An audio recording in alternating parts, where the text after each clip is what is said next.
Hi all, എല്ലാവർക്കും unique അക്കാഡമിയുടെ UPSC interview സീരീസിലേക്ക് സ്വാഗതം. അപ്പോൾ ഇന്ന് തമ്മിൽ കണ്ടുകാണുമല്ലോ അല്ലേ, നമ്മുടെ SCERT 5ാം ക്ലാസ്സിലെ മാത്തമാറ്റിക്സ് പാർട്ട് 1ൻ്റെ ഒരു ക്വിക്ക് ഡിസ്കഷനാണ് കേട്ടോ. അപ്പോൾ ഇതിൽ വീഡിയോ ഞാൻ എഡിറ്റ് ചെയ്തിട്ടില്ല, ചാപ്റ്റർ ഇൻക്ലൂഡ് ചെയ്തിട്ടില്ല കേട്ടോ, പിക്ചറായിട്ട് ഇൻക്ലൂഡ് ചെയ്തിട്ടില്ല. ഒത്തിരി ടൈം എടുക്കുന്നുണ്ട്. അപ്പോൾ മറ്റ് പല എക്സാംസും ഉണ്ട്, അതുപോലെ കുറച്ചധികം തിരക്കിലാണ്. എന്നാലും 28ാം തീയതി ഇൻ്റർവ്യൂ ഉള്ളവരെ ഫോക്കസ് ചെയ്തുകൊണ്ട് എടുക്കുന്നതാണ്. അപ്പോൾ നിങ്ങളിതൊന്ന് കേട്ടതിന് ശേഷം നിങ്ങൾക്ക് എന്തെങ്കിലും ഡൗട്ട് ഉണ്ടെങ്കിൽ ആ ടെക്സ്റ്റ് ബുക്ക് കൂടെ വെച്ചൊന്ന് നോക്കുക കേട്ടോ. ടെക്സ്റ്റ് ബുക്കിൻ്റെ PDF അവൈലബിൾ ആണ്, അതുകൂടെ വെച്ചൊന്ന് നോക്കുക. സമയപരിധിയാണ് ഇതിനൊക്കെ കാരണം. എന്നാലും നമുക്ക് ഇൻ്റർവ്യൂ ബോർഡിന് മുന്നിൽ പെർഫോം ചെയ്യാനായിട്ട് ഈ ഒരു വീഡിയോ കേട്ടാൽ ധാരാളമാണ്. ഓക്കെ, അപ്പോൾ ആദ്യത്തെ പാർട്ടിൽ ടോട്ടലായിട്ട് ഒരു 6 ചാപ്റ്ററാണ് വരുന്നത്. 5ാം ക്ലാസ്സിലെ ആദ്യത്തെ പാർട്ടിൽ 6 ചാപ്റ്റേഴ്സാണ് വരുന്നത്. അപ്പോൾ ചാപ്റ്ററിൻ്റെ പേര് ഒന്ന് ഓർക്കുക: വരകളും വട്ടങ്ങളും, സംഖ്യാലോകം, ഗുണനരീതികൾ, ഹരണരീതികൾ, ഭാഗങ്ങളുടെ സംഖ്യകൾ, സമയത്തോടൊപ്പം. ഓക്കെ, അപ്പം നമ്മൾ മലയാളം മീഡിയമാണ് കേട്ടോ ഫോക്കസ് ചെയ്യുന്നത്. അപ്പോൾ ആദ്യത്തെ ചാപ്റ്റർ വരകളും വട്ടങ്ങളുമാണ് അല്ലേ, വരകളും വട്ടങ്ങളുമാണ്. 5ാം ക്ലാസ്സിലെ കുട്ടികളാണ്. അപ്പോൾ ആദ്യം ആ ഒരു ചാപ്റ്റർ ഡീൽ ചെയ്യുന്നത് കുറേ അധികം ചിത്രങ്ങൾ അതിൽ കൊടുത്തിട്ടുണ്ട്. നമ്മുടെ പല തരത്തിലുള്ള ഗോപുരങ്ങൾ കൊടുത്തിട്ടുണ്ട്, അതിലൊക്കെ വരകൾ വരുന്നുണ്ട് കേട്ടോ. അത് കുട്ടികൾ ഐഡൻറ്റിഫൈ ചെയ്യാൻ പറ്റുന്നുണ്ടോ എന്നാണ് ആദ്യത്തെ ഒരു എക്സ്പെരിമെൻ്റായിട്ട് അല്ലെങ്കിൽ ആദ്യത്തെ ഒരു ഇൻട്രൊഡക്ഷനായിട്ട് കൊടുത്തിട്ടുള്ളത് കേട്ടോ. പല തരത്തിൽ ചിത്രങ്ങളിൽ നിന്നും വരകൾ ഐഡൻറ്റിഫൈ ചെയ്യുക. അപ്പോൾ 4ാം ക്ലാസ്സിലൊക്കെ തന്നെ കുട്ടികൾ എന്ത് ചെയ്യുന്നുണ്ട്, വരയ്ക്കാനായിട്ട് 2 പോയിൻറ്റ്സ് വേണമെന്ന് പറയുന്നുണ്ട്. അപ്പോൾ 5ൽ വരുമ്പോൾ അവർക്ക് ഓർമ്മയില്ലെങ്കിൽ നമ്മൾ കൊടുക്കുക, ഒരു പോയിന്റിൽ തുടങ്ങിയിട്ട് ഒരു വര വരയ്ക്കാൻ പറയുക. അപ്പോൾ ആ കുട്ടികൾ എന്ത് ചെയ്യും, അവിടെ നിന്ന് സ്കെയിൽ വെച്ചിട്ട് വരയ്ക്കും. അപ്പോൾ അവർ വരച്ച് നിർത്തുമ്പോൾ ചോദിക്കും, ഞാൻ നിർത്താൻ പറഞ്ഞോ എന്ന് ചോദിച്ചാൽ മതി. അപ്പോൾ അവർ വീണ്ടും വരയ്ക്കും, ഞാൻ നിർത്താൻ പറഞ്ഞോ. അപ്പോൾ അവർ വിചാരിക്കും, ഈ ടീച്ചർ എന്താ പറയുന്നത്. അപ്പോൾ നമ്മൾ അങ്ങനെ പറഞ്ഞ് മനസ്സിലാക്കി കൊടുക്കണം. നമുക്കൊരു പെർഫെക്റ്റായിട്ടൊരു വര വരയ്ക്കണമെങ്കിൽ 2 പോയിൻറ്റ്സ് അത്യാവശ്യമാണ് എന്നുള്ള ഐഡിയ കുട്ടികൾക്ക് കൊടുക്കണം. ഞാൻ 2 പോയിൻറ്റ്സ് കൊടുത്താൽ അത് തമ്മിൽ കണക്ട് ചെയ്യുന്ന ഒരു വര വരച്ചാൽ പോരെ. ഞാൻ ഒരു പോയിന്റ് ആണെങ്കിൽ കൊടുക്കുന്നുവെങ്കിൽ അവിടെ നിന്ന് വരച്ചുകൊണ്ടിരിക്കണ്ടേ. ഞാൻ അപ്പോൾ പറയും അതല്ല, ഞാൻ പറഞ്ഞത് അതല്ല എന്ന് പറഞ്ഞുകൊണ്ടിരുന്നാൽ എങ്ങനെയാണ്. അപ്പോൾ ആ ഒരു രീതിക്ക് കുട്ടികളിലെ തമാശ രൂപത്തിൽ വര എന്നുള്ള ആശയം കൊണ്ടുവരാം. അടുത്ത് നമ്മുടെ ജോമെട്രി ബോക്സിലോട്ട് പോവുകയാണ്. അതിനകത്ത് സെറ്റ് സ്ക്വയർ ഒക്കെ ഉണ്ടല്ലോ, അറിയാലോ അല്ലേ. ഈ സെറ്റ് സ്ക്വയർ ഒക്കെ ഉപയോഗിച്ച് വരകൾ വരയ്ക്കുന്ന രീതിയാണ് പറഞ്ഞേക്കുന്നത്. ഓക്കെ, അങ്ങനെ വര എന്നുള്ള കോൺസെപ്റ്റ് അവിടെ ഇൻട്രൊഡ്യൂസ് ചെയ്ത് കഴിഞ്ഞു. അടുത്ത് വട്ടമാണ് അല്ലേ. വട്ടം നമ്മുടെ എന്താണ്, ഉദാഹരണം സുജാതയിൽ പറയുന്നതിൽ വട്ടപ്പൊട്ടിൽ അല്ലേ, വട്ടം എന്താണ് 2πr ഉണ്ട്, അതുപോലെ ദോശയിലുണ്ട് എന്നൊക്കെ പറയുന്നില്ലേ. അതുപോലെ ജീവിത സാഹചര്യങ്ങളിൽ നിന്നും പറഞ്ഞു കൊടുക്കാനായിട്ട് നോക്കുക എങ്ങനെയാണ് വട്ടം വരയ്ക്കുന്നത്. അപ്പോൾ വട്ടം അതിൻ്റെ ഒരു ഡെമോ ക്ലാസ് ഞാൻ ചെയ്തിരുന്നു കേട്ടോ. മാത്സിൻ്റെ ഒരു ഡെമോ ക്ലാസ് ഈ ഒരു പോർഷന് ചെയ്തിട്ടുണ്ട്. അത് കാണാത്തവരുണ്ടെങ്കിൽ കാണുക. അപ്പോൾ നമ്മുടെ ടെക്സ്റ്റ് ബുക്കിൽ പൂക്കളം വരയ്ക്കുന്ന കാര്യം പറയുന്നുണ്ട്. അതുപോലെ കാലുകൊണ്ട് അല്ലേ, കാലുകൊണ്ട് വട്ടം വരയ്ക്കുന്നതൊക്കെ ഇല്ലേ, പണ്ടത്തെ സിനിമകളിലൊക്കെ ഉണ്ട്, നാണം വരുമ്പോൾ കാലുകൊണ്ട് വട്ടം വരയ്ക്കുന്നത്. പിന്നെ അതുപോലെ നമ്മൾ കോമ്പസ്, നമ്മുടെ ജോമെട്രി ബോക്സിലെ കോമ്പസ് എന്ന് പറയുന്ന ഒരു ഇൻസ്ട്രുമെൻറ്റിനെ അവിടെ ഇൻട്രൊഡ്യൂസ് ചെയ്യുകയാണ്. ആ വട്ടം എന്നുള്ള ആശയം കുട്ടികളിൽ എത്തിക്കഴിഞ്ഞാൽ നമ്മൾ പറഞ്ഞു കൊടുക്കണം, അത് വട്ടമല്ല, ഇനി മുതൽ അത് വൃത്തം എന്നാണ് അറിയപ്പെടുന്നത് അല്ലേ. വട്ടമല്ല, വൃത്തം എന്നാണ് നമ്മൾ മാത്തമാറ്റിക്കലി പറയുന്നത്.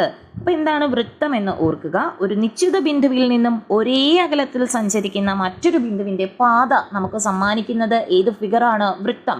ഒരു പോയിന്റ് ഫോക്കസ് ചെയ്യുക, ഒരു ഡിസ്റ്റൻസ് കോമ്പസിൽ എടുത്തിട്ട് അത് ചുറ്റും, ആ ഒരു പോയിന്റിന് ചുറ്റും അതേ ഡിസ്റ്റൻസിൽ നമ്മളൊരു പാത്ത് വരച്ചു കഴിഞ്ഞാൽ അത് വൃത്തം ഫോം ചെയ്യും. അതുപോലെ ആ നിശ്ചിത ബിന്ദുവിനെ നമ്മൾ വൃത്തകേന്ദ്രം സെൻറ്റർ എന്ന് പറയും. ആ നിശ്ചിത അകലത്തെ ആരം റേഡിയസ് എന്ന് പറയും. ഓക്കെ, അപ്പോൾ റേഡിയസ്, വിവിധ റേഡിയസ് നമ്മുടെ സ്കെയിലിലോ നമ്മുടെ കോമ്പസിലോ മെഷർ ചെയ്ത് പല തരത്തിലുള്ള വൃത്തങ്ങൾ വരച്ച് കളർ ചെയ്യാനുള്ള എക്സ്പെരിമെൻറ്റും ആ ഒരു ചാപ്റ്ററിൽ കൊടുക്കുന്നുണ്ട്. ആദ്യത്തെ ചാപ്റ്റർ വളരെ കുഞ്ഞാണ്. അപ്പോൾ ഒരു വൃത്തം എന്ന കോൺസെപ്റ്റ് ഇൻട്രൊഡ്യൂസ് ചെയ്യുന്ന ഡീറ്റെയിൽഡ് ആയിട്ടുള്ള ഡെമോ ക്ലാസ് ഉണ്ട്. ഞാൻ അതിൻ്റെ ലിങ്ക് ഈ ഒരു ഡിസ്ക്രിപ്ഷൻ ബോക്സിൽ കൊടുത്തേക്കാം. അടുത്തൊരു ചാപ്റ്ററാണ് സംഖ്യാലോകം അല്ലേ. കുട്ടികൾ വരകളിൽ നിന്നും വട്ടങ്ങളിൽ നിന്നും നേരെ മാറി സംഖ്യകളുടെ ലോകത്താണ് വരുന്നത്. അപ്പോൾ ചെറിയ സംഖ്യകളിൽ തുടങ്ങി വലുതിലോട്ട് അല്ലേ, എന്താണ് സിമ്പിൾ ടു കോംപ്ലക്സ് എന്നുള്ള രീതിക്കാണ് ആ ഒരു ചാപ്റ്റർ മുന്നോട്ട് പോകുന്നത്. നമ്മൾ പണ്ട് പഠിച്ചിട്ടില്ലേ, 1, 10, 100, 1000, 10000 അല്ലേ, 1, 10, 100, 1000, 10000 പ്ലേസുകൾ വെച്ചിട്ട് ആ ഒരു കോൺസെപ്റ്റ് ആ ഒരു ചാപ്റ്ററിൽ പറയുന്നുണ്ട് കേട്ടോ. ഇനി ഈ 1 എന്ന സംഖ്യയിൽ അല്ലേ, സംഖ്യയിൽ 1 എന്ന അക്കത്തിൻ്റെ സ്ഥാനം ഇടത്തോട്ട് നീങ്ങുന്തോറും 10 മടങ്ങ് വീതം വർദ്ധിക്കുകയാണ് ചെയ്യുന്നത്. അത് വേണമെങ്കിൽ ഒരു 1 വേർഡായിട്ട് ഇപ്പോൾ മാത്സിൻ്റെ എക്സ്പേർട്ടാണ് വന്നിരിക്കുന്നതെങ്കിൽ ചോദിക്കാം. നമ്മുടെ സംഖ്യാക്രമം ഏറ്റവും ബേസിക് ആയിട്ടുള്ള ചോദ്യമാണ് കേട്ടോ. നമ്മുടെ സംഖ്യാക്രമം എടുക്കുമ്പോൾ നമ്മൾ ഒറ്റ 10 100 എന്ന് എഴുതുമല്ലോ. അപ്പോൾ 1 എന്ന സംഖ്യയിൽ തുടങ്ങി അങ്ങോട്ടേക്ക് നമ്മൾ ഇടത്തോട്ടേക്ക് 10 100 1000 അങ്ങനെ 10000 അങ്ങനെ പോകുമ്പോൾ സംഖ്യകൾക്ക് എന്ത് മാറ്റം വരുന്നു എന്ന് ചോദിച്ചാൽ ഓരോ സംഖ്യയും 10 മടങ്ങ് വലുതാവും. ഒന്ന് ആലോചിച്ച് നോക്കിക്കേ. ഒറ്റയുടെ സ്ഥാനത്ത് 1, 10ന്റെ സ്ഥാനത്താവുമ്പോൾ 10, അതായത് 1ന്റെ 10 മടങ്ങല്ലേ 10. അടുത്ത് 100ന്റെ സ്ഥാനം വരുമ്പോൾ 100, അതായത് 10ന്റെ 10 മടങ്ങ് 10 × 10 അല്ലേ 100. അടുത്ത് 100ന്റെ 10 മടങ്ങ് 100 × 10 അല്ലേ 1000. അങ്ങനെ ഇടത്തോട്ട് വരുംതോറും 10 മടങ്ങ് വീതം സംഖ്യകളിൽ എന്ത് ചെയ്യുന്നുണ്ട്, വർദ്ധിച്ചു വരുന്നുണ്ട്. പിന്നെ ആ ഒരു ചാപ്റ്ററിൽ നമ്മുടെ ലക്ഷം, 10 ലക്ഷം, കോടി, 100,000, മില്യൺ, 10 മില്യൺ, 100 മില്യൺ, ബില്യൺ ഇതൊക്കെ പറയുന്നുണ്ട്. അപ്പോൾ നമ്മൾ ബേസിക് ആയിട്ട് ഓരോന്നിലും എത്ര സീറോ വരുന്നുണ്ടെന്ന് ആലോചിച്ചാൽ മതി. സ്റ്റാർട്ടിങ് 1 ആണ് അല്ലേ. നമ്മൾ 1 ലക്ഷം എന്ന് എഴുതുമ്പോൾ എന്താ, 1 എഴുതി 5 പൂജ്യം. 10 ലക്ഷമാകുമ്പോഴോ 1 6 പൂജ്യവും. 1 കോടിയാവുമ്പോഴോ 1 7 പൂജ്യവും. ഓക്കെ. ഇനി മില്യൺ എന്ന് പറഞ്ഞാൽ 1 6 പൂജ്യവുമാണ്. 10 ലക്ഷത്തെയാണ് നമ്മൾ 1 മില്യൺ എന്ന് പറയുന്നത് കേട്ടോ. 10 ലക്ഷത്തെയാണ് 1 മില്യൺ എന്ന് പറയുന്നത്. ഇതൊക്കെ ചോദിക്കാൻ പറ്റുന്ന ചോദ്യങ്ങളാണ്. അപ്പോൾ 1 6 പൂജ്യവുമുണ്ട്. ഇനി 10 മില്യൺ ഉണ്ട്. 10 മില്യൺ ആകുമ്പോൾ അത് 7 പൂജ്യമാകും. 1 7 പൂജ്യവും. 100 മില്യൺ ആകുമ്പോൾ എന്താകും, 10 8 പൂജ്യവും. പിന്നെ ബില്യൺ ആണ് വരുന്നത്, ബില്യൺ കേട്ടോ. ബില്യൺ ആണ് 9 പൂജ്യം വരുന്നുണ്ട്. 1000 ബില്യണെ നമ്മൾ വിളിക്കുന്ന പേരാണ് ട്രില്യൺ. 1000 ബില്യണെ നമ്മൾ വിളിക്കുന്ന പേരെന്താണ്, ട്രില്യൺ എന്നാണ് വിളിക്കുന്നത്. ഇനി ആ ടെക്സ്റ്റ് ബുക്കിൻ്റെ ബോക്സിലായിട്ട് കൊടുത്തിട്ടുണ്ട്. നമ്മൾ കുട്ടിയുടെ ഒരു ഡൗട്ടായിട്ടാണ് കേട്ടോ കൊടുത്തേക്കുന്നത്. 1 കഴിഞ്ഞ് 100 പൂജ്യം ഇട്ടാൽ ആ സംഖ്യയെ നമ്മൾ എന്ത് വിളിക്കാം? അതൊരു എക്സ്പെക്റ്റഡ് ചോദ്യമാണ്. മാത്സ് ടീച്ചർ ആണെങ്കിൽ ചോദിക്കാം. 1 കഴിഞ്ഞ് 100 പൂജ്യം ഇട്ടാൽ കിട്ടുന്ന സംഖ്യയെ നമ്മൾ വിളിക്കുന്ന പേരാണ് ഗൂഗോൾ അല്ലേ. ഗൂഗോൾ അത്രയും വലിയൊരു സംഖ്യയാണ്. 1 കഴിഞ്ഞ് 100 പൂജ്യം വരുന്നുണ്ട്. അപ്പോൾ ഈ ഗൂഗോൾ എന്ന ടേമിൽ നിന്നാണ് നമ്മൾ ഗൂഗിൾ എന്ന ആശയത്തിലോട്ടൊക്കെ ഉരുത്തിരിഞ്ഞതെന്ന് പറയുന്നുണ്ട്. അപ്പോൾ ഈ ഒരു ഗൂഗോൾ എന്ന് പറയുന്ന ആശയം ഇൻട്രൊഡ്യൂസ് ചെയ്തത് കാസ്നർ എന്ന് പറയുന്ന ഒരു മാത്തമെറ്റീഷ്യനാണ്. കാസ്നർ കേട്ടോ, കാസ്നർ. അദ്ദേഹത്തിൻ്റെ കണക്കും ഭാവനയും എന്ന് പറയുന്ന ബുക്കിലാണ് ഈ ഗൂഗോളിനെ പറ്റി ഇൻട്രൊഡ്യൂസ് ചെയ്തേക്കുന്നത്. കാസ്നറിൻ്റെ കണക്കും വായനയും എന്ന് പറയുന്ന ബുക്കിലാണ് ഗൂഗോളിനെ പറ്റി പറയുന്നത്. ഇനി വലിയ സംഖ്യകളുടെ ആവശ്യകതയെ പറ്റി പറയുന്നുണ്ട് അല്ലേ. നമുക്ക് വലിയ കുഞ്ഞു സംഖ്യ, നമ്മൾ ക്ലാസ്സിലെ ഒരു വീട്ടിലെ ആളുകളുടെ എണ്ണം അല്ലേ നമ്മുടെ വിരലിൽ എണ്ണാൻ പറ്റും. ഒരു ക്ലാസ്സിലെ ആളുകളാവുമ്പോൾ നമുക്ക് കൗണ്ട് ചെയ്യാൻ പറ്റും. ഒരു സ്കൂളിലേത് കുറച്ച് മെനക്കെട്ടാൽ നമുക്ക് എണ്ണാൻ പറ്റും അല്ലേ. ഒരു ജില്ല, ഒരു സ്റ്റേറ്റ്, ഇനി ഇന്ത്യ, ഇനി ലോകത്തെ മുഴുവനാണെങ്കിലോ അത്രയും ആളുകളിൽ എത്രയോ കോടിക്കണക്കിന് ആളുകളുണ്ട്. അപ്പോൾ അവരെയൊക്കെ എണ്ണി തീർക്കണമെങ്കിൽ വലിയ വലിയ സംഖ്യകൾ ആവശ്യമല്ലേ. അപ്പോൾ അതുകൊണ്ടാണ് ഇത്രയും വലിയ സംഖ്യകളുടെ ആവശ്യകത എന്ന് നമുക്ക് കുട്ടികളെ പറഞ്ഞ് എത്തിക്കാനായിട്ട് പറ്റും. ഓക്കെ. അതേ ചാപ്റ്ററിൽ തന്നെ സംഖ്യാ വായന പഠിപ്പിക്കുന്നുണ്ട്. എങ്ങനെയാണ് സംഖ്യയെ വായിക്കേണ്ടത് അല്ലേ. 100 വരെയൊക്കെ അവർക്ക് അറിയാമായിരിക്കും, അല്ലെങ്കിൽ പോട്ടെ 1000 വരെയൊക്കെ അറിയാമായിരിക്കും. 1001, 1002, 1382 ഇങ്ങനെ കുട്ടികളെ സംഖ്യകൾ വായിക്കാൻ പഠിപ്പിക്കുന്നതും ഈ ഒരു 5ാം ക്ലാസ്സിലെ ചാപ്റ്ററിൽ പറയുന്നുണ്ട്. ഇനി അടുത്ത ഒരു സംഖ്യ ഇൻട്രൊഡ്യൂസ് ചെയ്യുന്നുണ്ട്. ബോക്സിൽ കൊടുത്തേക്കുന്നതാണ് കാപ്രേക്കർ സംഖ്യ. കാപ്രേക്കർ സംഖ്യ. അപ്പോൾ എന്താണ് കാപ്രേക്കർ സംഖ്യ എന്ന് ചോദിച്ചാൽ 6174 6174നെയാണ് കാപ്രേക്കർ സംഖ്യ എന്ന് വിളിക്കുന്നത്. 6174നെയാണ് കാപ്രേക്കർ സംഖ്യ എന്ന് വിളിക്കുന്നത്. അപ്പോൾ എന്താണ് ഈ ഒരു കാപ്രേക്കർ സംഖ്യ എന്ന് പറയുന്നത്? നമുക്കിഷ്ടമുള്ള ഏതെങ്കിലും 4 അക്കങ്ങൾ എടുക്കുക കേട്ടോ. നമുക്കിഷ്ടമുള്ള ഏതെങ്കിലും 4 അക്കങ്ങൾ എടുത്തിട്ട് ആ 4 അക്കങ്ങൾ ഉപയോഗിച്ച് ഫോം ചെയ്യാൻ കഴിയുന്ന ഏറ്റവും വലിയ സംഖ്യയും ഏറ്റവും ചെറിയ സംഖ്യയും ഉണ്ടാക്കുക. ഇഷ്ടമുള്ള 4 അക്കങ്ങൾ എടുക്കുക, അതുപയോഗിച്ച് ഫോം ചെയ്യാൻ കഴിയുന്ന ഏറ്റവും വലിയ സംഖ്യയും ഏറ്റവും ചെറിയ 4 അക്ക സംഖ്യയും എഴുതുക. ഇനി അവരുടെ വ്യത്യാസം കാണുക, അവരുടെ വ്യത്യാസം കാണിക്കുക. അപ്പോൾ ഇനി നമുക്ക് കിട്ടുന്ന ഈ വ്യത്യാസത്തിലെ അക്കങ്ങൾ ഉപയോഗിച്ച് വീണ്ടും എന്ത് ചെയ്യുക, ഇവരുടെ ഡിഫറൻസ് കണ്ടുപിടിച്ച് ആവർത്തിച്ച് വന്നാൽ നമുക്ക് എപ്പോഴും ഒരു സ്ഥിര സംഖ്യ കിട്ടും. അതാണ് കാപ്രേക്കർ സംഖ്യ 6174 എന്ന് പറയുന്നത്. ഓക്കെ. അപ്പോൾ ഇത്രയുമാണ് ഈ ഒരു 2nd ചാപ്റ്ററിൽ പറഞ്ഞേക്കുന്നത് കേട്ടോ. സംഖ്യാലോകം എന്ന് പറയുന്ന ഒരു ചാപ്റ്റർ വലിയ വലിയ സംഖ്യകളെ പറ്റിയൊക്കെ പറയുന്നുണ്ട്. അത് വായിപ്പിക്കുക, അവരെ കൊണ്ട് ഒറ്റയുടെ സ്ഥാനത്തെ അക്കം, 10ന്റെ സ്ഥാനത്തെ അക്കം ഇതൊക്കെ തിരിച്ചറിയിക്കുക എന്ന് പറയുന്നതും ഈ ഒരു ചാപ്റ്ററിൽ പറഞ്ഞിട്ടുള്ള കാര്യമാണ്. ഇനി അടുത്ത് നമ്മൾ 3ാമത്തെ ചാപ്റ്ററിലോട്ട് വരികയാണ്. ഗുണന രീതികൾ അല്ലേ. അപ്പോൾ നമ്മൾ കുട്ടികൾ എന്ത് ചെയ്യുന്നുണ്ട്, അഡീഷൻ പഠിച്ചിട്ടുണ്ടാകും അല്ലേ. മുന്നറിവാണ്, അഡീഷൻ അറിയാമോ എന്ന് ചെക്ക് ചെയ്യാനായിട്ട് മുന്നറിവൊക്കെ ഈ ഒരു ചാപ്റ്ററിൽ പറയുന്നുണ്ട്. തുടർച്ചയായിട്ട് നമ്മൾ കൂട്ടുന്നതാണ് ഗുണനം എന്നുള്ള ആശയത്തിലോട്ടും എത്തിക്കുന്നുണ്ട്. അപ്പോൾ ഇതിൽ നമ്മൾ ഗുണന രീതി പഠിപ്പിക്കാനായിട്ട് ഈ ടെക്സ്റ്റ് ബുക്കിൽ ഫോളോ ചെയ്തേക്കുന്നത് പൊട്ട് സ്ട്രിപ്പുകളാണ്, അല്ലെ, കുഞ്ഞു കുഞ്ഞു ഡോട്ടുകളാണ്. അതുപയോഗിച്ച് ഗുണനം പഠിപ്പിക്കുന്ന വിധമാണ് പറഞ്ഞേക്കുന്നത്. ഇപ്പോൾ ചതുര ഗുണനമുണ്ട്, സമചതുര സംഖ്യകൾ, അതായത് എത്ര എണ്ണം വേണം. ഇപ്പോൾ 5x4 ആണെങ്കിൽ വരിയിൽ 5, നിരയിൽ 4, അത്രയും നമ്മൾ എടുത്തിട്ട് എത്ര കുത്തുകളുണ്ടെന്ന് എണ്ണി നോക്കുക. അപ്പോൾ അതാണ് ഗുണനം എന്ന് പറയുന്നത്. ഇനി സമചതുര ഗുണനം എന്ന് പറഞ്ഞാൽ 2 സമചതുര സംഖ്യകൾ എടുക്കുക. ഇപ്പം 4 ഒരു സമചതുര സംഖ്യയാണ്, വരിയിലും 2, നിരയിലും 2. 9 നോക്കിക്കേ, ഒരു സമചതുര സംഖ്യയാണ്, വരിയിലും 3, നിരകളിലും 3, അല്ലെ, 3 വരിയും 3 നിരയും ഉണ്ട്. അങ്ങനെ ഇതിൻ്റെ പ്രൊഡക്റ്റ് എടുത്തു കഴിഞ്ഞാലോ 4 × 9 36. 36 എന്ന് പറയുന്നതും ഒരു സമചതുര സംഖ്യയാണ്. നോക്കിക്കേ, 36നെ നമുക്ക് എങ്ങനെയാണ് 6 കോളവും 6 റോയുമായിട്ട് നമുക്ക് 36നെ അറേഞ്ച് ചെയ്യാൻ പറ്റില്ലേ? 6 × 6. ഓക്കെ, അങ്ങനെ ഒരു റിസൾട്ടിലോട്ട് എത്തിച്ചേരുകയാണ്. ഏത് 2 സമചതുര സംഖ്യകൾ എടുത്താലും അവയുടെ ഗുണനഫലവും ഒരു സമചതുര സംഖ്യ തന്നെ ആയിരിക്കും. ഇപ്പം നമ്മൾ 4 × 16 എടുത്തു കഴിഞ്ഞാൽ 64 എന്ന് വരും, അല്ലേ? അപ്പം 4 ഒരു സമചതുര സംഖ്യയാണ്, 2 വരിയും 2 നിരയും. 16 സമചതുര സംഖ്യ, 4 വരിയും 4 നിരയും. അത് മൾട്ടിപ്ലൈ ചെയ്ത് കിട്ടുന്ന 64 ഒരു സമചതുര സംഖ്യയാണ്, 8 വരിയും 8 നിരയും. അപ്പോൾ ഒരു കോൺസെപ്റ്റോട് കൂടി ആ ഒരു ചാപ്റ്റർ അവസാനിക്കുന്നുണ്ട്, ഗുണന രീതികൾ. അപ്പോൾ ഗുണന രീതി അല്ലെങ്കിൽ ഗുണനത്തിൻ്റെ ഒരു ഡെമോ ക്ലാസ് നമ്മുടെ സജന മിസ് എടുത്തിട്ടുണ്ട്, LPയുടെ ടൈമിൽ എടുത്തായിരുന്നു. അപ്പോൾ അതിൻ്റെ ലിങ്ക് കൂടെ വേണമെങ്കിൽ കൊടുത്തേക്കാം. ഓക്കെ, ഇനി അടുത്ത ചാപ്റ്റർ 4ാമത്തെ ചാപ്റ്ററാണ് ഹരണ രീതി. ഹരണം, അല്ലേ, ബേസിക് ആയിട്ടുള്ള കാര്യങ്ങളാണ് കേട്ടോ 5ാം ക്ലാസ്സിലെ ആദ്യത്തെ പാർട്ടിൽ പറയുന്നത്. ഡെയിലി ലൈഫിൽ ആവശ്യമുള്ളത് ഹരണം. അപ്പോൾ നമുക്കറിയാം അഡീഷൻ അല്ലെങ്കിൽ മൾട്ടിപ്ലിക്കേഷൻ എന്ന് പറയുന്നത് റിപ്പീറ്റഡ് ആയിട്ടുള്ള അഡീഷനാണ്. സംഖ്യകളെ ഇപ്പോൾ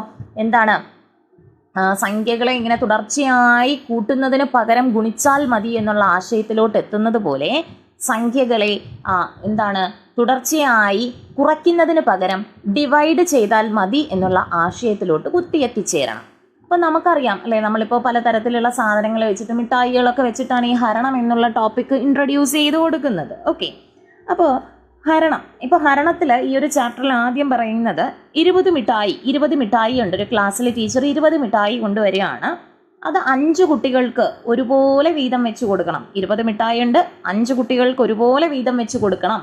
ഇതിൽ നിന്നാണ് ഹരണം എന്ന കോൺസെപ്റ്റിലോട്ട് വരുന്നത്. ആദ്യം നമ്മൾ 5 പേരെ നിരത്തി നിർത്തും, അല്ലെ, 5 പേരെ നിരത്തി നിർത്തിയിട്ട് 5 പേർക്കും ഓരോ മിഠായി കൊടുത്തു. അങ്ങനെ കൊടുത്തു കഴിഞ്ഞപ്പോൾ 5 പേരുടെയും കയ്യിൽ ഓരോ മിഠായി ഉണ്ട്, നമ്മുടെ കയ്യിൽ ബാക്കി 15 മിഠായിയും ഉണ്ട്. വീണ്ടും ഈ ഒരു പ്രോസസ്സ് ആരംഭിക്കുകയാണ്. നമ്മൾ വീണ്ടും എന്ത് ചെയ്യുന്നുണ്ട്, കുട്ടികളുടെ കയ്യിൽ ഓരോ മിഠായി വീതം കൊടുക്കുന്നുണ്ട്. അപ്പോൾ കുട്ടികളുടെ കയ്യിൽ, ഒരു കുട്ടിയുടെ കയ്യിൽ 2 മിഠായി വെച്ച് ടോട്ടൽ 10 മിഠായി 5 കുട്ടികളുടെ കയ്യിലേക്കുമായി. നമ്മുടെ കയ്യിൽ 10 മിഠായി ഉണ്ട്. വീണ്ടും ഈ ഒരു പ്രോസസ്സ് ആരംഭിക്കുന്നുണ്ട്. അങ്ങനെ 4 പ്രാവശ്യം കൊടുത്തു കഴിഞ്ഞാൽ നമ്മുടെ കയ്യിലിരിക്കുന്ന 20 മിഠായിയും ഈ 5 പേർക്കും തുല്യമായിട്ട് കിട്ടും എന്നുള്ളൊരു കോൺസെപ്റ്റിലോട്ട് നമ്മൾ എത്തുന്നു. എന്നിട്ട് ഈ ഒരു മിഠായി എന്നുള്ള ഐഡിയ മാറ്റി അവിടെ സംഖ്യകളെ ഇൻട്രൊഡ്യൂസ് ചെയ്യുന്നു കേട്ടോ. നമുക്ക് ഇൻ്റർവ്യൂവിന് ചോദിക്കുമ്പോൾ നമ്മൾ ഈ മിഠായി കഥയൊക്കെ പറഞ്ഞാൽ മതി, എങ്ങനെ ഇൻട്രൊഡ്യൂസ് ചെയ്യാമെന്നേ ചോദിക്കുന്നുള്ളൂ കേട്ടോ. ഇനി ആ ഒരു ചാപ്റ്ററിൽ ഭാഗവും, ഇപ്പോൾ നോക്കിക്കേ, ഭാഗവും ഹരണവും പറ്റി പറയുന്നുണ്ട്. ജസ്റ്റ് ഈ ഹരണ രീതി ഇങ്ങനെ നമ്മൾ കൊടുത്തു കഴിയുമ്പോഴേ നമ്മുടെ കയ്യിൽ നിന്ന് കുറഞ്ഞു വരുന്നതല്ലേ. അതായത് റിപ്പീറ്റഡ് ആയിട്ടുള്ള സബ്ട്രാക്ഷൻ ആണ് ഹരണം അല്ലെങ്കിൽ ഡിവിഷൻ എന്ന് നമുക്ക് കൊണ്ടെത്തിക്കാൻ പറ്റും. ഇങ്ങനെ കൊടുക്കുന്നതിന് പകരം 20/5 ചെയ്താൽ ഓരോ കുട്ടിക്കും എത്ര മിഠായി വീതം കിട്ടും എന്ന് നമുക്ക് കൊണ്ടെത്തിക്കാനായിട്ട് പറ്റും. നമ്മളങ്ങനെ ബോർഡിൽ ഇങ്ങനെ ഓരോ പ്രാവശ്യത്തെയും സ്റ്റെപ്പ് എഴുതുക, എന്നിട്ട് നമ്മൾ എന്ത് ചെയ്യുക, ജനറലൈസ് ചെയ്ത് പറയുക. നമ്മൾ മാത്തമാറ്റിക്കൽ ഇൻഡക്ഷനിൽ ചെയ്യുന്നില്ലേ, അതുപോലെ സിമ്പിളിൽ നിന്ന് തുടങ്ങി അവസാനം ഒരു ജനറലൈസ്ഡ് റിസൾട്ടിലോട്ട് കൊണ്ടെത്തിക്കുന്നു. ഇനി ഭാഗവും ഹരണവും അല്ലെ, 20/5 എത്രയാണ്, 4 അല്ലെങ്കിൽ 20ൻ്റെ എത്ര ഭാഗമാണ് 4 എന്ന് ചോദിച്ചാൽ അതിൻ്റെ 5 ഭാഗമാണ് എന്നൊക്കെ നമുക്ക് പറഞ്ഞു കൊടുക്കാനായിട്ട് പറ്റും. അതുപോലെ മടങ്ങും ഗുണനവും, അല്ലെ, 5ൻ്റെ എത്ര മടങ്ങാണ് 20 എന്ന് ചോദിച്ചാൽ 5 × ഏത് സംഖ്യ ചെയ്യുമ്പോഴാണ് 20 കിട്ടുന്നത് എന്ന് കുട്ടി കണ്ടെത്തിയാൽ മതി. അപ്പോൾ 5 × 4 20. അപ്പോൾ 5ൻ്റെ 4 മടങ്ങാണ് 20. അതുപോലെ 4ൻ്റെ 5 മടങ്ങാണ് 20 എന്ന് നമുക്ക് അങ്ങോട്ടും ഇങ്ങോട്ടൊക്കെ കൊണ്ട് എത്തിച്ചു കൊടുക്കാനായിട്ട് കഴിയും. ഇനി ഇതും ഇതുപോലെ ചതുരഹരണവും സമചതുരഹരണവും ഒക്കെ പറയുന്നുണ്ട്. ആ പൊട്ട് സ്ട്രിപ്പുകൾ വെച്ച് തന്നെ പറയുന്നുണ്ട് കേട്ടോ. ഇപ്പം നമുക്ക് ഉദാഹരണത്തിന് ഒരു 75 പൊട്ടുകൾ കൊണ്ട് ഒരു ചതുരം ഉണ്ടാക്കണം. നമുക്ക് 75 പൊട്ടുകൾ വെച്ചിട്ട് ഒരു ചതുരം ഉണ്ടാക്കണം. ഒരു വരിയിൽ 5 വീതമേ വെക്കാൻ പാടുള്ളൂ. അങ്ങനെയാണെങ്കിൽ എത്ര വരികൾ വെക്കാം എന്നുള്ള കോൺസെപ്റ്റിലോട്ട് എത്തും. അപ്പോൾ ആദ്യം കുട്ടിക്ക് ഈ ഹരണം അറിയില്ല. അപ്പോൾ കുട്ടി എന്ത് ചെയ്യും? ഒന്നാമത്തെ വരിയിൽ 5 വെക്കും. അപ്പോൾ അവൻ്റെ കയ്യിൽ മിച്ചം എത്ര എണ്ണം ഉണ്ട്? 70 ഉണ്ട്. രണ്ടാമത്തെ വരിയിൽ 5 വെക്കും, മിച്ചം 65. ഇങ്ങനെ ഓരോന്നായി വെക്കുന്നതിന് പകരം ഒറ്റയടിക്ക് കുട്ടിയുടെ അടുത്ത് ചോദിക്കുകയാണ്, 10 വരികൾ നമ്മൾ ഒരുമിച്ച് വെച്ചാൽ എത്ര പൊട്ട് സ്ട്രിപ്പുകളാവും എന്ന് ചോദിക്കുക. അപ്പോൾ എത്രയാണ് കുട്ടി? അപ്പോൾ ഗുണനം കഴിഞ്ഞ ചാപ്റ്ററിൽ പഠിച്ചു കഴിഞ്ഞു. അപ്പോൾ കുട്ടിക്ക് പറയാൻ പറ്റും 10 × 5 50. അപ്പോൾ ഇനി എത്ര എണ്ണം ബാക്കിയുണ്ട്? 75 - 50 25 പൊട്ടുകൾ ബാക്കിയുണ്ട്. അങ്ങനെ ബാക്കി കൂടെ വെക്കുന്നു. 5 വെച്ച് ടോട്ടൽ 15 വരിയായപ്പോൾ 75 പൊട്ടുകളായി. ഓക്കെ, 5 വെച്ചിട്ട് 15 വരിയായപ്പോൾ 75 പൊട്ടുകളായി. അതായത് 5ന്റെ 15 മടങ്ങാണ് 75 എന്നുള്ള ആശയത്തിലോട്ട് പൊട്ട് സ്ട്രിപ്പ് വെച്ച് നമുക്ക് കൊണ്ടെത്തിക്കാനായിട്ട് കഴിയും. ഇനി ഇതിനെ തന്നെ ഭാഗങ്ങളാക്കി പറയാം. 75നെ 5 വീതമുള്ള 15 ഭാഗങ്ങളാക്കാൻ കഴിയും അല്ലേ? 75നെ 5 വീതമുള്ള 15 ഭാഗം. അപ്പോൾ അവിടെ നിന്ന് നമുക്ക് എത്തിക്കാം 75/5 15 അങ്ങനെ എത്തിക്കാം. പിന്നെ ഈ മടങ്ങും മിച്ചവും ഒക്കെ പറയുന്ന കുഞ്ഞു കുഞ്ഞു പ്രോബ്ലംസ് ഒക്കെ പറയുന്നുണ്ട്. അതൊന്നും ചോദിക്കാനുള്ള ഒന്നുമില്ല കേട്ടോ. ഇനി അടുത്ത 5ാമത്തെ ചാപ്റ്ററാണ് ഭാഗങ്ങളുടെ സംഖ്യകൾ. ഭാഗങ്ങളുടെ സംഖ്യകൾ. അപ്പോൾ അതിൽ തന്നെ കുട്ടിയും അമ്മയായിട്ടുള്ള ഒരു കോൺവെർസേഷനാണ്. ദോശ കഴിക്കുകയാണ്. കുട്ടി ഒരു ദോശ കഴിച്ചു. ഇനി അടുത്ത ദോശ അമ്മയുടെ അടുത്ത് പറയണം, അമ്മേ എനിക്ക് മുഴുവൻ ദോശ കഴിക്കാനുള്ള ശേഷിയില്ല, എനിക്കൊരു പകുതി ദോശ തന്നാൽ മതി അല്ലേ? വീട്ടിലും കുട്ടികൾ പറയുന്നുണ്ടാവും, അമ്മേ എനിക്ക് പകുതി ദോശ മതി. അപ്പം എന്താണ് ഈ പകുതി അല്ലേ? പകുതി എന്നാൽ എന്താണ്? മൊത്തത്തിൽ എത്രയുണ്ടോ അതിനെ തുല്യമായി വിഭജിക്കുന്നു, 2 ഭാഗങ്ങളാക്കുന്നതാണ് പകുതി എന്ന കോൺസെപ്റ്റിലോട്ട് എത്തിക്കുന്നു.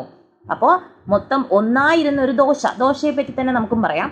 ഒരു ദോശ എടുക്കുന്നു, ആ ദോശയെ കൃത്യം തുല്യ ഭാഗങ്ങൾ 2 തുല്യ ഭാഗങ്ങളാക്കി വിഭജിക്കുന്നു. ഇപ്പോൾ ഈ ദോശയ്ക്ക് മുഴുവനായിട്ട് എത്ര ഭാഗങ്ങളുണ്ടെന്ന് ചോദിച്ചാൽ എത്ര ഭാഗങ്ങളുണ്ട്? 2 ഭാഗങ്ങളുണ്ട്. അതിൽ പകുതി ഭാഗത്തെ എങ്ങനെ റെപ്രസെൻ്റ് ചെയ്യാം? 2 ഭാഗത്തിൽ 1 ഭാഗം അല്ലേ? മൊത്തം 2 ഭാഗത്തിൽ 1 ഭാഗം, അതായത് 1/2 ആണ് പകുതി എന്ന് പറയുന്നത്. അടുത്ത ഭാഗമോ 2 ഭാഗത്തിൽ 1 ഭാഗം തന്നെയാണ്. ഇനി ഈ 2 1/2കളും കൂടെ ചേർത്ത് വെച്ചാലോ? ഇമേജ് വെട്ടി നമുക്ക് ദോശ കൊണ്ടുവരാൻ പറ്റില്ലായിരിക്കും. നമുക്ക് എന്ത് ചെയ്യാം? പേപ്പറൊക്കെ വെട്ടി കട്ടിംഗ് ഒക്കെ പറയുന്നതായിട്ടുള്ള രീതിയിൽ അവതരിപ്പിക്കാം. 2ഉം കൂടെ ചേർത്ത് വെച്ചാലോ മുഴുവൻ കിട്ടും. മുഴുവൻ കിട്ടുമോ? വേണമെങ്കിൽ ചെക്ക് ചെയ്യാം. ഈ അരയും കൂടെ കൂട്ടിയാൽ എങ്ങനെയാണ്? 1 കിട്ടും. 1 കിട്ടും. ഓക്കെ. ഇനി പകുതികൾ പലതരം. ഇപ്പം നമ്മൾ കടലാസിലൊരു വൃത്തം വരച്ചെടുക്കുന്നു, 2 തുല്യ ഭാഗങ്ങളാക്കുന്നു, വീണ്ടും ഈ തുല്യ ഭാഗങ്ങളെ വീണ്ടും 2 ഭാഗങ്ങളാക്കുന്നു. അപ്പോൾ മൊത്തം ഒരു വൃത്തം ഇപ്പം എത്ര ഭാഗമായി? 4 ഭാഗമായി. അതിൽ ഓരോന്നും എങ്ങനെ റെപ്രസെൻ്റ് ചെയ്യാം? 4-1 4-1 4-1 4-1 അല്ലേ? ഇനി ഇത് ചേർത്ത് വെച്ചിട്ട് വീണ്ടും 2/4 ഭാഗം, ആ വൃത്തത്തിൻ്റെ പകുതിയെ 2/4 എന്നുള്ള കോൺസെപ്റ്റിലോട്ടൊക്കെ എത്തിക്കുന്ന കാര്യമാണ് പറയുന്നത്. നമുക്ക് പേപ്പർ സ്ട്രിപ്പൊക്കെ യൂസ് ചെയ്ത് നമുക്ക് പറഞ്ഞു കൊടുക്കാൻ കഴിയുന്നതാണ് കേട്ടോ. ഈ ഭാഗങ്ങളൊക്കെ വളരെ ഈസി ആയിട്ടുള്ള ഒരു ചാപ്റ്ററാണ് കേട്ടോ. കുട്ടികൾക്ക് നല്ല ഇൻട്രസ്റ്റിംഗ് ആയിട്ടുള്ള ഒരു ചാപ്റ്ററാണ്. ഇനി ഈ ഒരു പാർട്ടിലെ അവസാനത്തെ ചാപ്റ്ററാണ് സമയത്തോടൊപ്പം. ഞാൻ പറഞ്ഞില്ലേ നമ്മുടെ ഡെയിലി ലൈഫുമായി ബന്ധപ്പെട്ടുള്ള കാര്യങ്ങളാണ് സമയത്തോടൊപ്പം. അപ്പോൾ 5ാം ക്ലാസ്സിലൊരു കുട്ടി മിനിമം സമയം നോക്കാനായിട്ട് അറിഞ്ഞിരിക്കണം. ആദ്യം എന്ത് ചെയ്യണം? ക്ലോക്കിലെ സൂചികൾ പരിചയപ്പെടുത്തണം അല്ലേ? കുട്ടിയെ ക്ലോക്കിലെ സൂചികൾ പരിചയപ്പെടുത്തുന്നതിന് മുൻപ് ടീച്ചർ അത് പരിചയപ്പെട്ടിരിക്കണം. ക്ലാസ്സിൽ പോയി തെറ്റായിട്ടൊന്നും പറയരുത്. അപ്പോൾ നീളമൊക്കെ നോക്കി വെച്ചിട്ടൊക്കെ പോവുക കേട്ടോ. ഏതാണ് നീളം കൂടുതൽ ഏതാണ് നീളം കുറവ് എന്നൊക്കെ നോക്കി വെച്ചിട്ട് പോവുക. ഇപ്പോൾ ഡെമോ ക്ലാസ് ആയിട്ടാണ് അല്ലെങ്കിൽ ക്ലോക്ക് എന്നുള്ള ആശയം എങ്ങനെ അവതരിപ്പിക്കാമെന്ന് ചോദിച്ചാൽ നമുക്ക് ക്ലാസ് റൂമിൽ ഏറ്റവും അവർക്ക് കോൺക്രീറ്റ് ആയിട്ടുള്ള ഐഡിയ കിട്ടാനായിട്ടൊരു ക്ലോക്ക് കൊണ്ടുപോവുക. അതിലെ സൂചികൾ പരിചയപ്പെടുത്തി കൊടുക്കുക അല്ലേ? ഏതൊക്കെ സൂചിയുണ്ട് ക്ലോക്കിൽ? മൊത്തം എത്ര സൂചിയുണ്ട്? 3 തരത്തിലുള്ള സൂചികളാണുള്ളത്. സെക്കൻഡ് സൂചി, മിനിറ്റ് സൂചി, മണിക്കൂർ സൂചി. അതിൽ ഏറ്റവും വേഗത്തിൽ കറങ്ങുന്നത് ആരാണ്? കുട്ടി തന്നെ ഐഡൻറ്റിഫൈ ചെയ്യും. സെക്കൻഡ് സൂചി, ഏതോ ഒരു സൂചി ഏറ്റവും വേഗത്തിൽ കറങ്ങുന്നുണ്ട് ടീച്ചറേ എന്ന് പറയും. അപ്പം നമ്മൾ പറഞ്ഞു കൊടുക്കണം, അതാണ് ഉത്തമ സെക്കൻഡ് സൂചി. എന്താണ് സെക്കൻഡ് സൂചി? അങ്ങനെയാണെങ്കിൽ ടീച്ചറേ ഒരു സൂചി ചെറുതായിട്ട് മാത്രം അനങ്ങി പോകുന്നുണ്ട് ടീച്ചറേ. അപ്പോൾ പറഞ്ഞു കൊടുക്കണം, അതാണ് മിനിറ്റ് സൂചി. ഇനിയോ ഇനിയോ ഒരു സൂചി ആ ടീച്ചറെ കുറേ നേരമായി നോക്കുന്നുണ്ട്, ടീച്ചറെ വല്ലാണ്ടങ്ങ് അനങ്ങുന്നില്ല അല്ലേ, വല്ലാണ്ടങ്ങ് അനങ്ങിപ്പോകുന്നില്ല ടീച്ചറെ എന്ന് പറഞ്ഞാൽ നമ്മൾ പറഞ്ഞു കൊടുക്കണം. അതാണ് മണിക്കൂർ സൂചി. മണിക്കൂർ സൂചി. അങ്ങനെയാണെങ്കിൽ ഈ ഓരോ സൂചിയും ഒരു വട്ടം കറങ്ങാൻ എടുക്കുന്ന സമയം നമ്മൾ അറിഞ്ഞിരിക്കണം കേട്ടോ. സെക്കൻഡ് സൂചി ഒരു വട്ടം കറങ്ങാൻ എടുക്കുന്ന സമയം 1 മിനിറ്റാണ്. 1 മിനിറ്റാണ് അല്ലേ. സെക്കൻഡ് സൂചി ആ 360 ഡിഗ്രി കവർ ചെയ്യണമെങ്കിൽ 1 മിനിറ്റ് എടുക്കും. മിനിറ്റ് സൂചിയോ 1 മണിക്കൂർ എടുത്താണ് ഒരു വട്ടം കറങ്ങുന്നത്. മണിക്കൂർ സൂചിയാണെങ്കിലോ 12 മണിക്കൂർ എത്തുമ്പോഴാണ് മണിക്കൂർ സൂചി ഒരു വട്ടം കറങ്ങി വരുന്നത് അല്ലേ. അപ്പം മണിക്കൂർ സൂചി ഒരു വട്ടം കറങ്ങാൻ എടുക്കുന്നത് 12 മണിക്കൂറാണെന്ന് ഓർത്തിരിക്കുക. ഇനി സമയത്തിലും ഭാഗം അല്ലേ, നമ്മൾ 10 മണി കഴിഞ്ഞ് 10 മിനിറ്റ്, 12 മണി കഴിഞ്ഞ് 5 മിനിറ്റ്, അങ്ങനെയുള്ള കോൺസെപ്റ്റ് ഉണ്ട്. അതൊക്കെ കുട്ടിക്ക് പറഞ്ഞു കൊടുക്കുന്ന രീതിയാണ്. പിന്നെ 24 മണിക്കൂർ സമയത്തെ പറ്റി പറയുന്നുണ്ട്. റെയിൽവേ സമയം ജസ്റ്റ് വേറൊന്നുമില്ല, ടീച്ചർ ഒരു റെയിൽവേ അനൗൺസ്മെന്റ് നടത്തിയാൽ മതി അല്ലേ. യാത്രക്കാരുടെ ശ്രദ്ധയ്ക്ക് എന്ന് പറഞ്ഞിട്ട് അങ്ങോട്ട് തുടങ്ങുക. ഇന്ന എക്സ്പ്രസ് 16 മണിക്ക് സ്റ്റേഷനിൽ നിന്നും 1ാമത്തെ പ്ലാറ്റ്ഫോമിൽ നിന്നും തുടങ്ങുന്നതാണ്. അപ്പോൾ കുട്ടി പറയും, ടീച്ചറെ ക്ലോക്കിൽ 12 മണിയേ ഉള്ളൂ, ഈ 16 മണി ഏതാ? അപ്പം നമ്മൾ പറഞ്ഞു കൊടുക്കണം 16 മണി എന്ന് പറയുന്നത് ക്ലോക്കിനെ വീണ്ടും നമ്മൾ 13, 14, 15, 16 എന്നിങ്ങനെ എണ്ണി പോകുന്നുണ്ട്. 4 മണിയാണ് എന്നൊക്കെ നമ്മൾ പറഞ്ഞു കൊടുക്കണം കേട്ടോ. ഇനി അടുത്ത് അവർ പറയുന്നത് സമയം തന്നേക്കും, ഇത്ര മണിക്കൂർ ഇത്ര മിനിറ്റ് മുതൽ ഇത്ര മണിക്കൂർ ഇത്ര മിനിറ്റ് വരെ. അതിനിടയ്ക്കുള്ള ടൈം ഗ്യാപ്പ് കണ്ടെത്താനായിട്ട് ഒന്നുകിൽ ക്ലോക്ക് വരച്ച് പറഞ്ഞു കൊടുക്കുന്ന ആശയം കണ്ടെത്തുക, അല്ലെങ്കിൽ നമുക്ക് ഓരോ മണിക്കൂർ വിരൽ വെച്ച് കണക്കാക്കുന്ന രീതി പറഞ്ഞു കൊടുത്താലും മതി. അവസാനം ഈ ഒരു ചാപ്റ്ററിൽ കലണ്ടറിനെ പറ്റി ഇൻട്രൊഡ്യൂസ് ചെയ്യുന്നുണ്ട് കേട്ടോ. കലണ്ടർ, എന്തിനാണ് കലണ്ടർ, അതുപോലെ അതിവർഷം എന്നാൽ എന്ത്, ലീപ്പ് ഇയർ എന്നാൽ എന്ത് എന്നൊക്കെ പറയുന്നുണ്ട്. അതൊക്കെ ജസ്റ്റ് നോക്കി പോവുക അല്ലേ. ലീപ്പ് ഇയർ എന്ന് പറഞ്ഞാൽ ഫെബ്രുവരിയിൽ 29 ദിവസങ്ങൾ വരുന്നുണ്ട്, അതാണ് ലീപ്പ് ഇയർ എന്ന് പറയുന്നത്. ഓരോ 4 വർഷം കൂടുമ്പോഴുമാണ് ലീപ്പ് ഇയർ വരുന്നത്. ലീപ്പ് ഇയർ എന്ന് പറയുന്നത് 4ന്റെ ഗുണിതമായിരിക്കും. അങ്ങനെയുള്ള ആശയങ്ങളൊക്കെ പറയുന്നുണ്ട്. അപ്പോൾ ഇത്രയും കാര്യങ്ങളാണ് ഈ 5ാം ക്ലാസ്സിലെ ഫസ്റ്റ് പാർട്ട് ടെക്സ്റ്റ് ബുക്കിൽ ഡീൽ ചെയ്തേക്കുന്നത്. ജസ്റ്റ് ഡൗട്ടുള്ളവർ ആ ടെക്സ്റ്റ് ബുക്ക് കൂടെ എടുത്തു വെച്ചൊന്ന് നോക്കിപ്പോകാനായിട്ട് ശ്രമിക്കുക. ഇനി നമുക്ക് 5ാം ക്ലാസ്സിൻ്റെ സെക്കൻഡ് പാർട്ട് കൂടെ ഉണ്ട്. അതുപോലെ 6ാം ക്ലാസ് ഞാൻ ചെയ്യുന്നില്ല. 6ാം ക്ലാസ് പുതിയ ടെക്സ്റ്റ് ബുക്ക് മാറിയിട്ടുണ്ട്, പഴയതാണോ പുതിയതാണോ എന്നൊന്നും അറിയില്ല. എന്നാലും ഇമ്പോർട്ടൻ്റ് ആയിട്ടുള്ള ടോപ്പിക്ക് പറ്റുമെങ്കിൽ ചെയ്യാം. നമുക്ക് സമയവും അതിക്രമിച്ചിരിക്കുന്നു. അപ്പോൾ ഇൻ്റർവ്യൂവിന് വേണ്ടിയിട്ടുള്ള ഏകദേശം എല്ലാ ടോപ്പിക്കുകളും ഞാൻ ഇതിനു മുൻപ് LP സമയത്തും ക്ലാസ് എടുത്തിരുന്നു. അപ്പോൾ LP UP ഡെമോ ക്ലാസ് എന്ന് അല്ലെങ്കിൽ LP UP ഇൻ്റർവ്യൂ എന്ന് കൊടുത്തിരുന്നാലും UPക്ക് വേണ്ടിയിട്ടുള്ളത് തന്നെയാണ്. അപ്പോൾ എന്ത് ചെയ്യുക, അതുകൂടെ കാണുക. ഒരുപാട് ടോപ്പിക് എടുത്തിട്ടുണ്ട്, ഇനി എടുക്കാൻ ടോപ്പിക്കുകൾ കുറവാണ്. അപ്പോൾ നമുക്ക് ഒരു SCRTയും കൂടെ ആകുമ്പോഴത്തേക്കും ഇൻ്റർവ്യൂവിന് വേണ്ടിയിട്ടുള്ള ഏകദേശം എല്ലാ ടോപ്പിക്കും കംപ്ലീറ്റ് ആകും. അപ്പോൾ പിന്നെ അതിനുശേഷം ഞാൻ റയറായിട്ട് എന്തെങ്കിലും ടോപ്പിക്ക് കിട്ടുവാണെങ്കിൽ അതിൻ്റെ വീഡിയോ ചെയ്യും. അതുപോലെ നമ്മുടെ ഇൻ്റർവ്യൂ കഴിഞ്ഞ് വരുന്നവരോട് ചോദിക്കുന്ന ക്വസ്റ്റ്യൻസിൻ്റെ ഡിസ്കഷനും കൂടി നടത്താം. ഓക്കെ, അപ്പോൾ എല്ലാവരും ക്ലാസ്സുകളൊക്കെ കേൾക്കാനായിട്ട് നോക്കുക. പ്ലേലിസ്റ്റ് എടുത്ത് നോക്കുക കേട്ടോ. ഏതെങ്കിലും ടോപ്പിക്കിൻ്റെ ക്ലാസ്സുകൾ നിങ്ങൾ തപ്പിയിട്ട് കിട്ടുന്നില്ല എങ്കിൽ എന്നോട് ചോദിക്കുക. ചെയ്തിട്ടുള്ളതാണെന്നുണ്ടെങ്കിൽ ഞാൻ എന്ത് ചെയ്യാം, അതിൻ്റെ ലിങ്ക് തരാം. മാക്സിമം നിങ്ങളൊന്ന് സെർച്ച് ചെയ്തിട്ട് കിട്ടുന്നില്ലെങ്കിൽ മാത്രം എന്നോട് ചോദിക്കുക കേട്ടോ. അല്ലാതെ ഡയറക്റ്റ് ഇതിൽ തന്നെ ചോദിക്കാനായിട്ട് നോക്കരുത്. നമ്മളും കൂടെ കുറച്ച് എന്ത് ചെയ്യുക, വർക്ക് ചെയ്യുക കേട്ടോ. അപ്പോൾ എല്ലാ ടോപ്പിക്കും ഒക്കെ ഇന്ന് കണ്ടുവരാനായിട്ട് നോക്കുക. Be confident. നമ്മളോടൊന്നുമില്ല, ഒരു 5 മിനിറ്റ് നമ്മളെ അളക്കുന്നു, അത്രയേ ഉള്ളൂ. വേറെ ഒരു കാര്യവും ഇല്ല. ആർക്കും മാർക്ക് കുറയ്ക്കത്തൊന്നുമില്ല. എന്നാലും ഒന്നും നോക്കാതെയും പോരുത്. അത്യാവശ്യം ബേസിക് ആയിട്ടൊരു വ്യക്തിക്ക്, ഒരു ടീച്ചറിന് അറിഞ്ഞിരിക്കേണ്ട പ്രധാന കാര്യങ്ങൾ, നമുക്ക് ലോകത്തിന് കീഴിലുള്ള എല്ലാ കാര്യങ്ങളും അറിഞ്ഞിരിക്കണമെന്നില്ല. നാളെ നമ്മൾ ടീച്ചറായി കഴിഞ്ഞാലും അപ്ഡേറ്റ് ആയിക്കൊണ്ടിരിക്കുമല്ലോ. അപ്പോൾ എല്ലാവർക്കും എല്ലാം അറിയണമെന്നൊന്നുമില്ല. അപ്പോൾ ടെൻഷൻ അടിക്കാതെ ഇൻ്റർവ്യൂ എന്ത് ചെയ്യുക, മാക്സിമം കോൺഫിഡൻസോടുകൂടി തന്നെ അറ്റൻഡ് ചെയ്യാനായിട്ട് നോക്കുക. അപ്പോൾ happy learning. Thank you all.